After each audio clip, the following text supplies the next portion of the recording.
His secretary winked as she spilled coffee on my blouse. Oops. He likes me messy, she giggled, eyeing my husband like she owned him. At the board meeting, I walked in wearing a power suit and dropped the mic. Literally. I just bought 51% of the company. She's no longer his secretary. I promoted her to janitor. Enjoy the mop.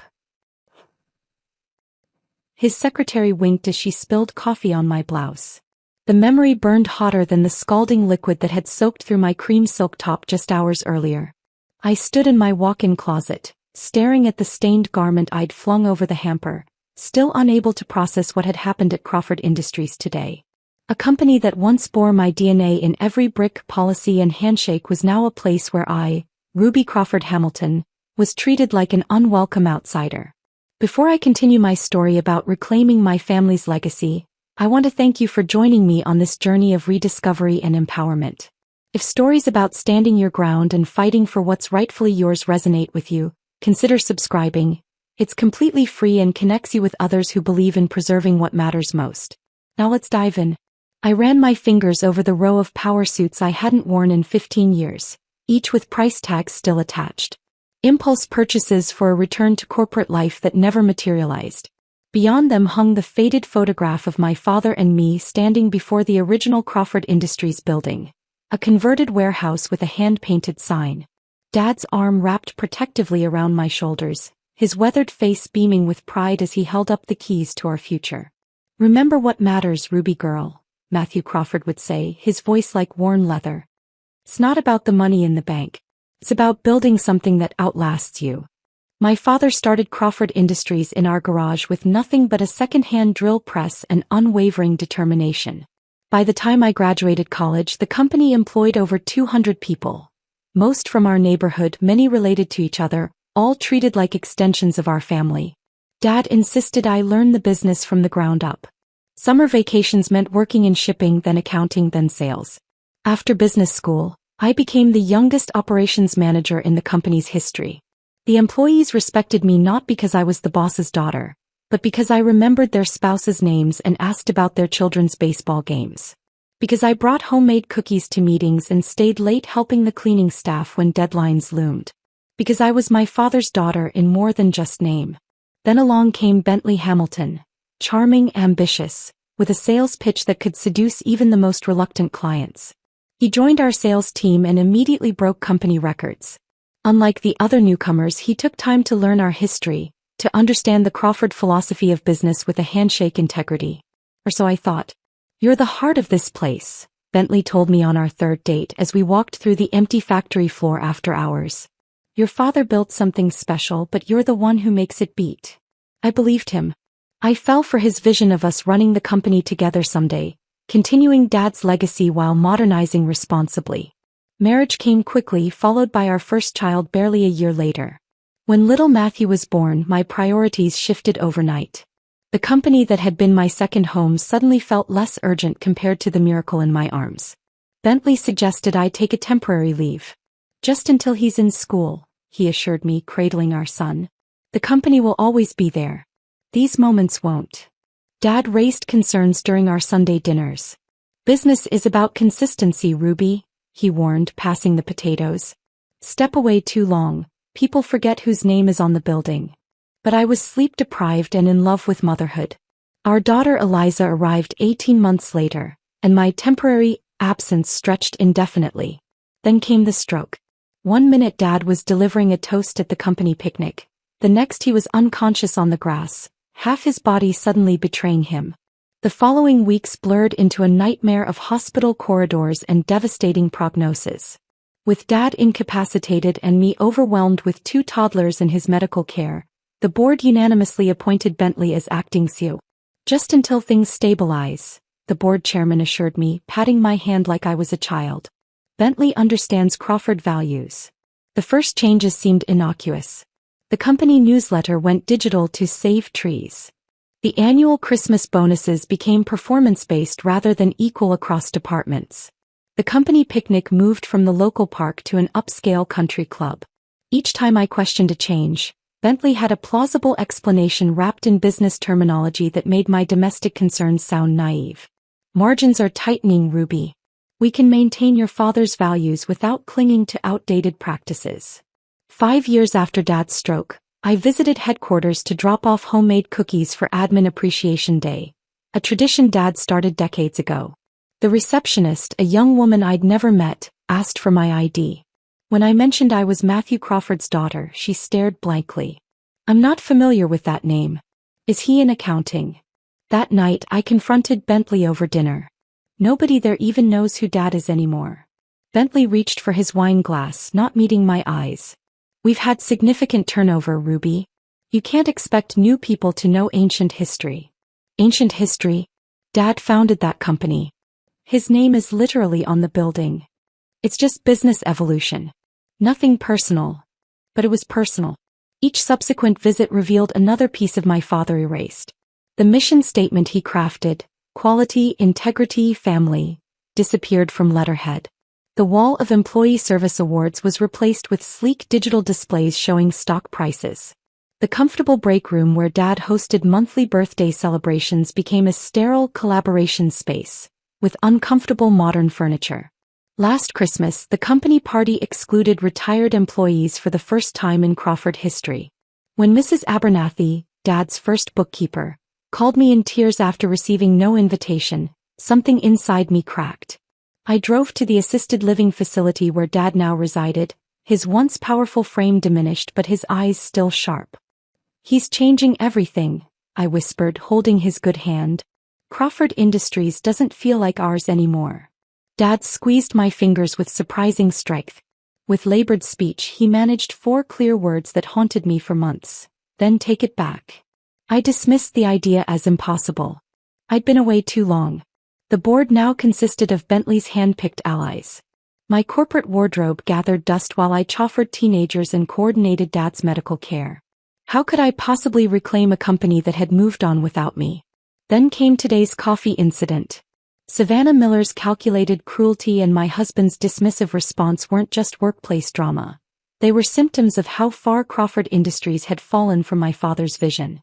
As I fingered the stained blouse, Dad's words echoed again, then take it back. For the first time in 15 years I was ready to try. I woke the next morning with newfound determination, Dad's words still resonating, take it back. My first step would be reconnecting with the company, not as Bentley's wife dropping by with homemade treats, but as a Crawford asserting her presence.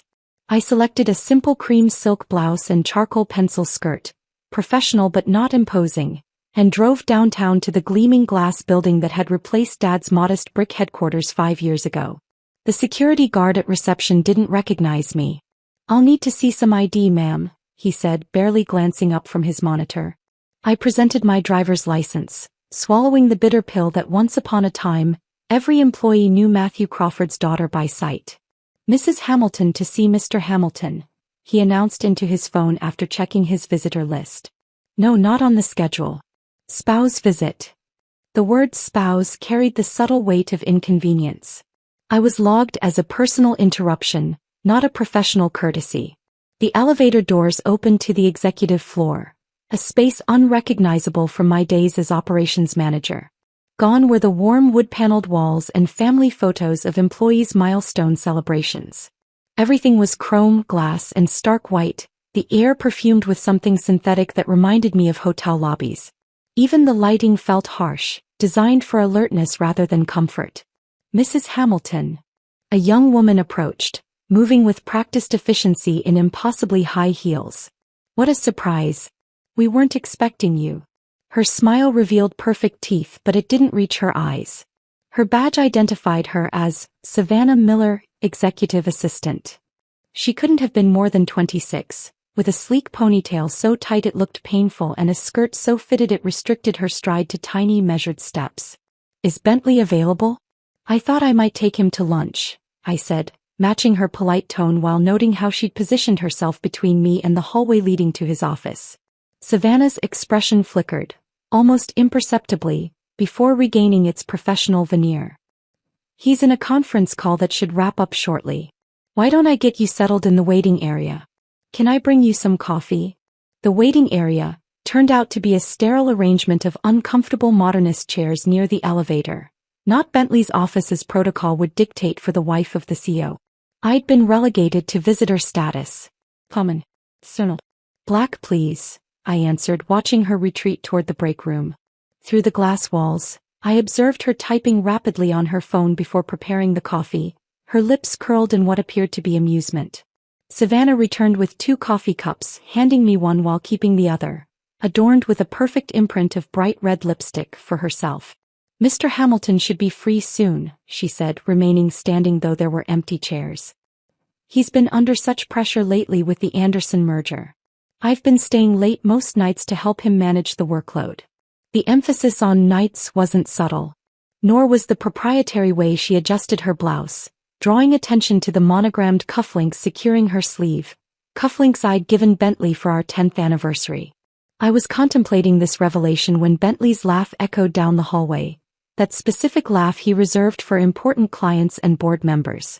Savannah's demeanor transformed instantly, her posture straightened, eyes brightening with anticipation. Bentley rounded the corner, engaged in animated conversation with 2 men in expensive suits. He faltered momentarily upon seeing me but recovered quickly. Ruby. What a surprise. He kissed my cheek perfunctorily before making introductions. Gentlemen, my wife. Ruby, these are the Anderson brothers, our newest acquisition partners. Savannah stepped forward with practiced grace. Your coffee, Mr. Hamilton, prepared just how you like it. She handed him the lipstick-marked cup with a smile that contained an entire private conversation. As Bentley accepted it, their fingers brushed in a touch that lingered 2 seconds too long. His wedding ring caught the fluorescent light, the same ring I'd placed on his finger 17 years ago when we'd promised forever. What happened next occurred in slow motion. Savannah pivoted toward me, coffee cup still tilted slightly forward. Her heel caught on nothing at all, a practice stumble, and suddenly hot liquid cascaded down my silk blouse, the brown stain spreading across the cream fabric like a Rorschach test of betrayal. Oh! Savannah gasped, eyes wide with manufactured shock. I'm so clumsy. Let me help you clean up. She dabbed ineffectually at my blouse with a tissue, managing only to spread the stain further. Then came the whispered words that confirmed everything wasn't just in my imagination. Oops. He likes me messy, she giggled, voice low enough that only I could hear. Her eyes flicked toward Bentley with unmistakable intimacy before adding, You should see his office after our late nights. I stepped back, coffee dripping onto my skirt as Bentley approached with a look of mild concern that never reached his eyes. Accidents happen, he said dismissively. Savannah, show my wife to the restroom, would you? Gentlemen, shall we continue in the conference room? Just like that, I was dismissed. An inconvenience to be managed while important business continued. In the bathroom, I blotted at my ruined blouse with paper towels, my hands trembling with a mixture of humiliation and rage. The door swung open, revealing an older woman in a Crawford Industries uniform. She froze upon seeing me. Miss Ruby? Is that really you? Through my tears, I recognized Margaret Peters, Dad's former executive assistant who had apparently been demoted to maintenance staff. Her once proud posture now stooped with age and perhaps resignation. Margaret? What happened to you? I asked, abandoning my blouse to grasp her weathered hands. Budget restructuring, she replied with a sad smile. Most of us old-timers got shifted around after Mr. Bentley's new team came in. Those who didn't take early retirement packages were reassigned. At least I still have health insurance for my Arthur's medications. For the next 15 minutes, Margaret filled in the gaps of my knowledge. How Bentley had systematically pushed out Dad's loyal employees, how Savannah had appeared 6 months ago and immediately established herself as untouchable, how rumors swirled about company funds being diverted to shell corporations with curious ownership structures. Your father would be heartbroken to see what's happening, Margaret whispered. The Crawford name means nothing here anymore except on letterhead. I straightened my shoulders, decision crystallizing. Do you still have access to company records, Margaret? Cleaning staff goes everywhere, sees everything, she replied with a knowing look. Nobody notices the woman with the vacuum. I need information, I said quietly. Financial records, board minutes, shareholder distributions from the past 5 years. Margaret nodded slowly. About time someone looked beneath the surface. Meet me tomorrow at Carlson's Diner, 7 a.m. Nobody from here eats at places without cloth napkins. As I drove home in my coffee-stained clothes, the humiliation transformed into cold, calculated resolve. This wasn't just about Bentley's betrayal or Savannah's cruelty. This was about my father's legacy being dismantled piece by piece. The company built on integrity was rotting from within. I made 2 stops on the way home. First to my father's attorney who had retired 3 years ago, then to the bank where Dad had established my trust fund, untouched since my wedding day. By nightfall I had assembled the beginnings of a plan.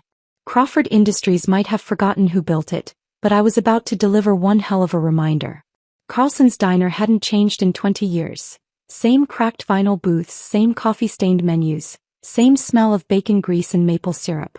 Dad used to bring me here for Saturday breakfasts before heading to the office. The familiarity was comforting as I slid into a corner booth at 6:45 a.m., ordered black coffee and waited for Margaret. She arrived precisely at 7, carrying a weathered leather briefcase I recognized as my father's old document carrier. Margaret had aged visibly in the years since Dad's stroke. Her once auburn hair now completely silver, deep lines etched around her eyes, but her posture remained military straight as she slid into the booth across from me. "You're taking a risk meeting me," I said quietly after the waitress poured her coffee. Margaret's laugh was dry as autumn leaves. "What are they going to do, demote me to cleaning toilets?" "Oh wait."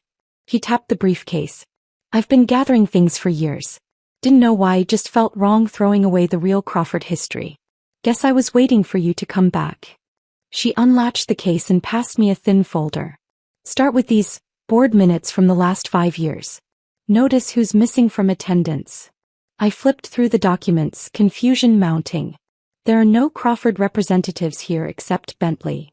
"Your father's stroke was convenient for some people," Margaret said, stirring sugar into her coffee. "The board was gradually reconstructed. Your family's controlling interest became diluted through some complicated stock maneuvers.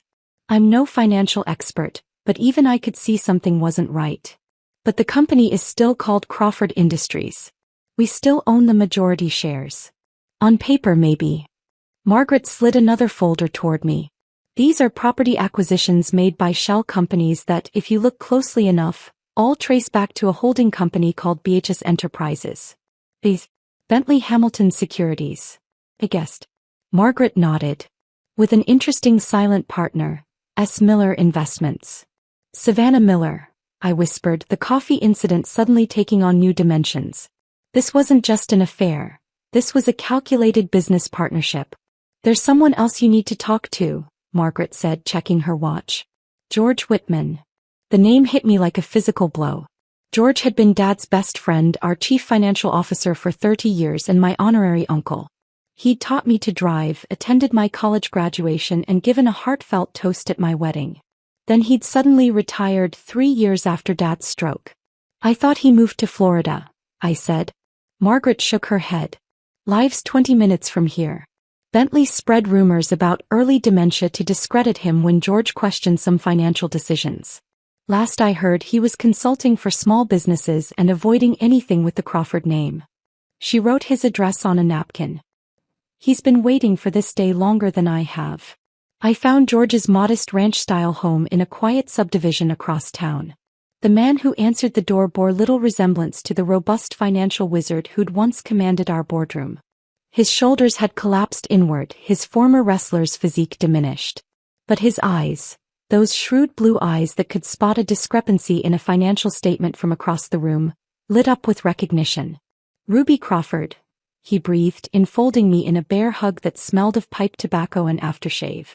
"My God, you're the spitting image of Matthew in his prime." George's living room walls were covered with photos of his life at Crawford Industries. Company picnics, retirement parties, the groundbreaking for our second factory. A visual timeline of everything that had been erased from the current headquarters. "I should have contacted you years ago," I admitted as he poured us tea. "After they pushed you out." "They didn't push me out," George interrupted sharply. "They framed me. Doctored financial reports with my signature, backdated transactions, created paper trails suggesting I'd misappropriated funds. When I started investigating, Bentley offered a choice: resign quietly with my pension or face criminal charges." My hands trembled around my teacup. "And you just left? Without fighting?" George's expression darkened. I fought in my way. Been documenting everything for years, building a case. But without board support or controlling shares, I was shouting into the void. He studied my face. Something's changed. You're here for a reason. I told him about the coffee incident, Margaret's documents, the obvious affair, and the troubling financial connections between Bentley and Savannah. George listened intently, then disappeared into his study, returning with a laptop and external drive. Operation Reclamation, he said with the first genuine smile I'd seen from him. Every questionable transaction, every violated bylaw, every instance of corporate malfeasance I could document. Plus something they don't know I kept. My original employment contract signed by your father, granting me stock options that were never properly cancelled. For the next 3 hours, George walked me through his meticulous documentation. The pattern was clear. Bentley had been systematically weakening Crawford family control while enriching himself and his allies. The company's foundational values hadn't just been abandoned. They'd been deliberately targeted for destruction. Why would he dismantle everything that made the company successful? I asked. Because principled companies are harder to strip mine, George replied grimly. Every decision your father made prioritized long-term stability over short-term profit. Bentley's playing a different game. Pump up value, extract resources, move on. Before I left, George made a call to Harold Jenkins, our former production manager who now worked for a competitor. By dinner time, I had meetings scheduled with 6 former Crawford executives who'd been pushed out under suspicious circumstances. A network was forming. People who remembered what Crawford Industries stood for and wanted justice. That night, after Bentley texted he was working late, the lie now transparent, I drove to the storage facility where Dad kept personal records. I hadn't visited in years, paying the fees automatically through his trust. The security guard recognized me immediately. He'd worked briefly in our mailroom decades ago. Inside the climate-controlled unit lay the physical history of Crawford Industries. Original blueprints, handwritten ledgers, photographs, and most importantly, filing cabinets containing incorporation documents and shareholder agreements drafted long before digital records could be manipulated. Under the harsh fluorescent lights, I discovered something Bentley had clearly missed. A provision in the original company charter giving the founder or direct descendants special voting rights under specific circumstances of suspected misconduct. The clause had never been invoked, but it existed in black and white, signed and notarized 40 years ago. I sat on the concrete floor surrounded by my father's legacy, a plan crystallizing with each document I examined. The company's quarterly board meeting was scheduled for next Thursday, just 9 days away. With George's evidence, Margaret's inside information and the network of former employees, I had a foundation. With Dad's legal provisions I had leverage. Dawn was breaking as I finally closed the storage unit. Exhausted but clear-headed, I drove to the assisted living facility where Dad resided. Though his stroke had limited his mobility and speech, his mind remained sharp. I needed his blessing for what would come next. He was awake, watching sunrise paint the sky outside his window. When I entered, his good eye focused intently on my face, recognizing something had fundamentally changed. I found it, Dad, I said, taking his hand. The way back. The way to save Crawford Industries. I outlined my discoveries and plans in simple terms, watching his expression closely. When I finished, Dad squeezed my hand with surprising strength. With effort he formed 4 clear words. You are my legacy. In that moment, standing in the golden morning light with my father's approval warming me, I made my final decision. Crawford Industries wouldn't just be reclaimed, it would be reborn. The clock that had stopped 15 years ago when I stepped away began ticking again, counting down to a reckoning no one at that gleaming glass headquarters could possibly anticipate. 9 days. The countdown to the quarterly board meeting ticked relentlessly in my mind as I drove home from Dad's facility. 9 days to orchestrate a corporate coup while maintaining the facade of an oblivious housewife. The irony wasn't lost on me. For years I'd played the role Bentley expected, and now that very underestimation would be his downfall. My first call was to Erica Patterson, Dad's longtime attorney who had retired shortly after Bentley took over. Now running a small practice specializing in corporate governance, she listened without interruption as I outlined what I'd discovered. The founder's provision is legitimate, she confirmed after reviewing the documents I'd photographed. It's unusual but not unprecedented. A safeguard against hostile takeovers that was common in family businesses of that era. The question isn't legality but leverage. How many shares can you access? My trust fund held 15% of Crawford Industries stock. Significant but not controlling. George's improperly cancelled options represented another 3%. Margaret had quietly held on to 2% gifted by Dad years ago. The retired executives in my fledgling network controlled small percentages that collectively might reach 7%. We need 34% to invoke the founder's provision, Erica explained. And we'll need ironclad evidence of misconduct to justify using it. I spent that afternoon in Erica's office, mapping out potential allies and obstacles. By evening we'd identified a crucial target. Douglas Fletcher, the oldest-serving board member who had been Dad's banker for decades before Bentley relegated him to a symbolic role. Fletcher controls 8% through his family investment firm, Erica noted. And from what I hear, he's been increasingly uncomfortable with Bentley's direction. Our strategy took shape. I would approach Fletcher with George's evidence, appeal to his history with Dad and secure his shares for the vote.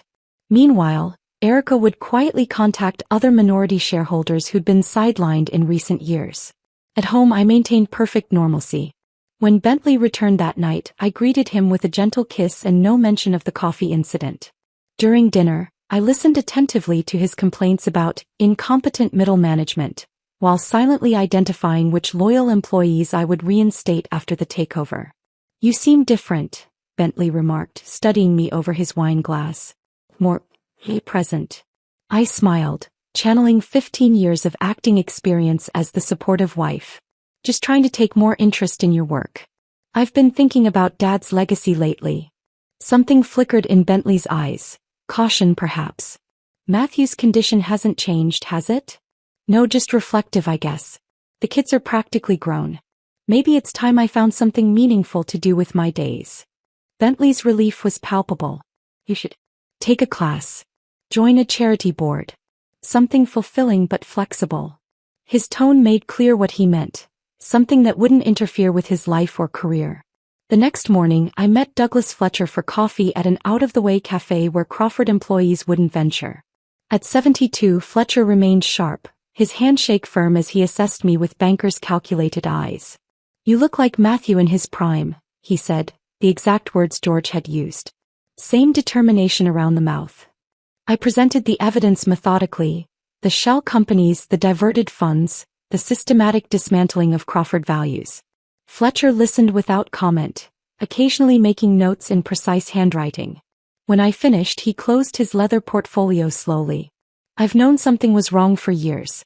Couldn't prove it, and my protests were consistently outvoted." He fixed me with a penetrating stare. "What exactly do you want from me, Ruby?" "Your proxy at the board meeting next Thursday. And your word that you'll keep this conversation confidential until then." Fletcher considered for a long moment.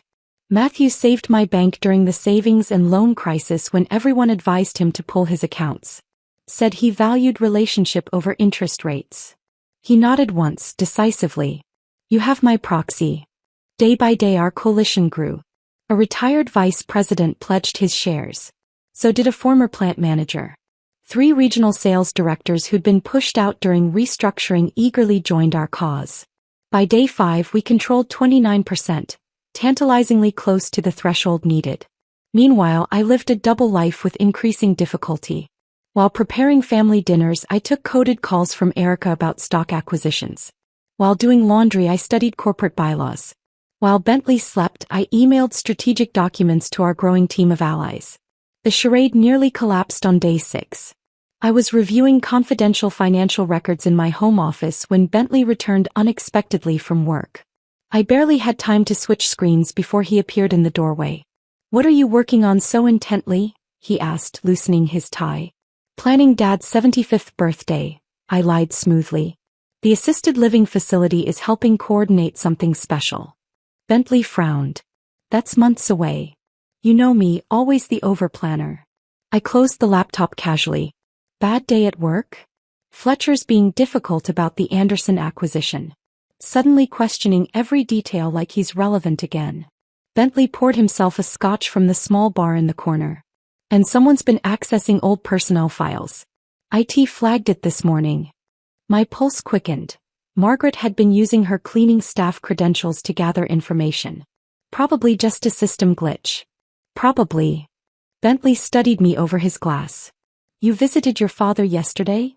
I visit him every week. You know that. Savannah thought she saw your car near headquarters afterward. The question hung unasked between us. I manufactured a laugh. Downtown after visiting hours? I was at Sarah's book club. Call her if you don't believe me. Thank God I'd actually asked my friend to cover for me if needed. The moment passed, but I knew our window was narrowing. Someone had noticed the unusual activities. Margaret texted a warning the next morning. Security protocols had been heightened, badges were being checked more rigorously. On day 8, Erica called with triumphant news. We've got 32%. 2% short but gaining momentum. That same afternoon, Fletcher called with a problem. Hamilton knows something's happening. He's called an emergency executive session before the main board meeting, trying to push through the Anderson merger before anything can interfere. We needed one more ally. Someone with significant shares and courage to stand against Bentley. Someone he wouldn't suspect. The answer came from an unexpected source. Bentley's younger brother Timothy, George suggested during our final strategy meeting. He inherited 5% from their grandmother but never takes an active role. He and Bentley haven't spoken in years, some dispute over family property. Would he help us? I asked. George's smile was wolfish. Bentley blocked his application to work at Crawford straight out of business school. Said nepotism would look bad, right before promoting his college roommate to vice president. The night before the board meeting, I made the pivotal call to Timothy Hamilton from a burner phone.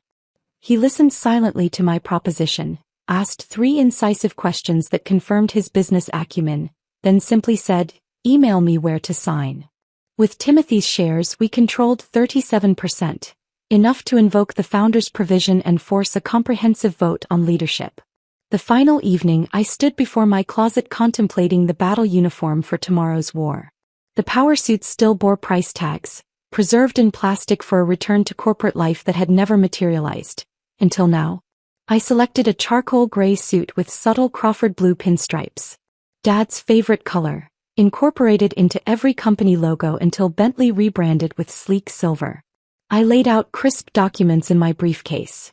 Original papers from Dad's storage unit, George's meticulous evidence, partnership agreements, proxy authorizations. Then I added one final touch, Dad's old fountain pen, the one he'd used to sign the original incorporation papers 40 years ago. In the bathroom I studied my reflection as I applied subtle makeup and styled my hair into a professional updo. The woman in the mirror wasn't the comfortable housewife who'd spent 15 years on the sidelines. This was Ruby Crawford re-emerging, the heir apparent who'd once known every employee's birthday, the operations manager who could recite production numbers from memory, the daughter trained from childhood to lead. "Who are you talking to?" Bentley asked from the bedroom, hearing my whisper. "Just myself," I called back. "Finalizing plans for Dad's appointment tomorrow." Another lie, but the last one. By this time tomorrow, truth would be the new currency at Crawford Industries, and its rightful guardian was ready to take her place. Morning arrived with crystalline clarity. I'd barely slept, but adrenaline provided all the energy I needed. Bentley had left early for pre-meeting preparations, his kiss on my cheek perfunctory, distracted. He had no idea it was goodbye. I dressed methodically, the charcoal suit with Crawford blue pinstripes, a simple white blouse, my mother's pearl earrings, low heels that wouldn't compromise my mobility or confidence. The woman in the mirror looked both familiar and strange. The girl who had once been Matthew Crawford's heir apparent now matured, tempered by years of silent observation. The Crawford Industries headquarters gleamed in the morning sun as I parked in a visitor spot. This time I didn't approach the front desk or announce myself. George waited by the service entrance, employee badge clipped to his jacket. "Margaret cleared our access," he whispered, ushering me toward the freight elevator. "Security protocols were changed last night, but she has a friend in IT who made sure our credentials still work." We rode silently to the executive floor, emerging into an empty corridor. The boardroom was 3 doors down, the same room where Dad had conducted quarterly meetings for decades, though now redesigned with sleek minimalism that erased its history. Through the glass walls I could see the meeting already in progress. Bentley stood at the head of the table, laser pointer circling figures on a projection screen. Savannah sat near him, taking notes with exaggerated diligence. Board members in expensive suits listened with varying degrees of engagement. Fletcher checking his watch, Timothy Hamilton examining his fingernails with studied indifference. "Ready?" George asked softly. I nodded, clutching Dad's fountain pen like a talisman. We entered without knocking. The pneumatic door hissed open, creating an instant vacuum of silence as heads turned toward the interruption. Bentley froze mid-sentence, laser pointer still illuminating projected revenue forecasts that I now knew to be manipulated. "Ruby." Confusion flickered across his face, quickly replaced by irritation. "We're in the middle of a meeting." "I know exactly what you're in the middle of, Bentley." My voice was steady, authoritative, a tone I hadn't used in 15 years. "And I'm here to stop it." Savannah recovered first. "Mrs. Hamilton, should I call security to escort you out?" Her sugary concern couldn't mask the panic in her eyes as she noticed George standing behind me. "That won't be necessary, Miss Miller." I moved to the center of the room, placing my briefcase on the table. "This is, after all, a family business. And I'm family." Fletcher cleared his throat. "Perhaps we should hear what Ruby has to say." Bentley's smile was strained as he addressed the room. "My wife has been under considerable stress lately. Her father's condition." "My father would be appalled by what you've done to his company," I interrupted, my words landing like stones in still water. "Fortunately, he built safeguards into the very foundation of Crawford Industries. Safeguards I'm invoking today." I removed the original company charter from my briefcase, sliding it toward the center of the table. Article 7, Section 3. In cases of suspected corporate malfeasance, the founder or direct descendants may call for a comprehensive leadership vote with special weighted voting rights for founding shares. Timothy Hamilton leaned forward, poorly concealing his smile. "I believe that requires significant shareholder support." "It does," I agreed. 34% to be precise.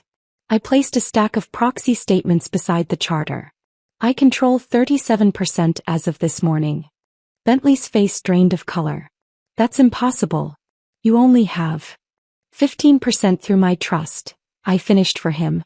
"Plus George's improperly cancelled options, Margaret's holdings, several retired executives' shares, Fletcher's family investment block, and," I paused for effect, "your brother Timothy's 5%. Timothy raised his coffee cup in mock salute as Bentley's head whipped toward him. "You wouldn't," Bentley hissed. "Already did." Timothy shrugged. "Family loyalty, something you might want to study up on." Savannah shot to her feet. "This is ridiculous. You can't just walk in and—" "Actually she can," Fletcher interrupted, pointing to the charter. "I've reviewed the provision. It's legally binding." The next 30 minutes unfolded with surgical precision. George presented evidence of financial irregularities, including documentation of the shell companies controlled by Bentley and Savannah. Fletcher confirmed that funds had been diverted from employee pension accounts. Timothy revealed that the Anderson merger would have triggered massive executive bonuses while devaluing existing shares. Throughout it all, Bentley's expression cycled through disbelief, anger, and finally desperate calculation. When the evidence presentation concluded, he attempted one last stand. "This is a witch hunt based on outdated sentimentality," he argued. "Crawford Industries needed modernization to survive. Without my leadership, this company would have collapsed years ago." "Interesting perspective," I replied, opening the final folder from my briefcase. "These are the true financial projections for the last quarter, not the manipulated versions you've presented to the board. The company has been profitable despite your asset stripping, not because of it." The vote was swift and decisive. Using the weighted founders provision, my 37% translated to a controlling interest. Within minutes, Bentley was removed as CEO, pending a full financial investigation. An interim leadership committee was established with Fletcher as chairman and me as acting CEO. Bentley stood frozen as his corporate kingdom collapsed around him. "You planned this all along," he said softly, dangerously. "All those years pretending to be content as a housewife." "No," I corrected him. I trusted you all those years. Until last week when your secretary winked as she spilled coffee on my blouse. Oops. He likes me messy, she giggled, eyeing you like she owned you. Savannah's face flamed as heads turned toward her.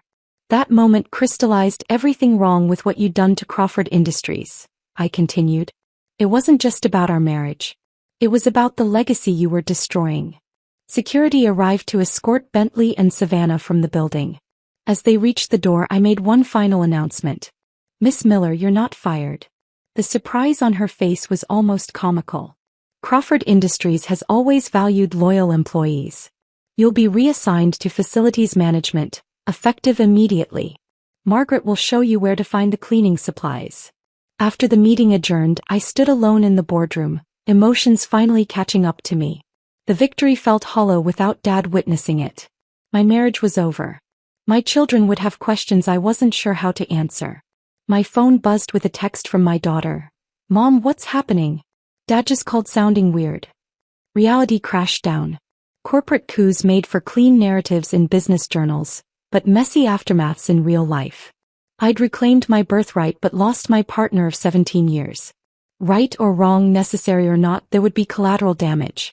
I spent the afternoon in meetings with department heads, many of whom regarded me with suspicion born from years of Bentley's leadership. Some were relieved, others resistant. All needed reassurance that Crawford Industries wouldn't undergo yet another traumatic transition. We're not tearing down, I told them. We're remembering. Quality, integrity, family. Those aren't outdated concepts. They're competitive advantages when applied correctly. By evening, the press had gotten wind of the leadership change. My phone buzzed constantly with calls from reporters, family, friends, and lawyers. I ignored them all, driving instead to the assisted living facility where Dad waited. The sunset painted his room in amber light as I entered. He was awake, alert, somehow sensing this wasn't a routine visit. I knelt beside his chair, taking his hand in mine. It's done, I said simply. Crawford Industries is ours again. Tears pooled in his good eye. With tremendous effort, he lifted his hand to my cheek in a gesture of both pride and comfort. He understood the cost of today's victory. He'd always understood that true leadership required sacrifice. Worth it? He asked, the two words clear despite his impaired speech. I thought of the company culture that would be restored. The employees who would be treated with dignity again. The business practices that would once more prioritize quality over quick profits. The legacy that would continue for another generation. Yes, I answered, squeezing his hand. Worth everything. As darkness fell outside his window, I described my plans for the company's future. Plans that honored its past while embracing necessary evolution. Dad listened intently, occasionally nodding or squeezing my fingers in approval. Tomorrow would bring complicated conversations with my children, divorce attorneys, and resistant executives. The road ahead contained both restoration and reinvention. But tonight, in the quiet of my father's room, I was simply a daughter who had kept her promise to protect what mattered. The Crawford legacy was safe once more. And I was finally home. If you enjoyed Ruby's journey of reclaiming her family's legacy, please hit subscribe and the notification bell to never miss another story. Drop a comment below sharing what you would have done in her situation. Thanks for reading.